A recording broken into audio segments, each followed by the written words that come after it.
Welcome to the Learning Pines YouTube. We hope this video helps. Hello everyone. In this video, I will explain how to erase in Photoshop, covering the essential tools for removing unwanted elements from your images. Photoshop provides 3 main eraser tools, each designed for specific erasing needs. We'll explore the standard eraser, the background eraser, and the magic eraser. Learning their unique capabilities will significantly enhance your editing workflow and help you achieve precise results. First up is the standard eraser tool, which functions much like a traditional eraser. You can find it in your toolbar. It has 3 modes: brush for soft edges, pencil for hard edges, and block for a square shape. You can adjust its size, hardness, and opacity from 0 to 100% to control how much of the image is removed. This tool is perfect for general cleanup and detailed pixel removal.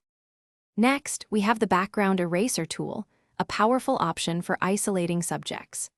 This tool intelligently samples the color directly under its crosshair and erases similar colors within its brush area, helping to maintain sharp edges around your main subject.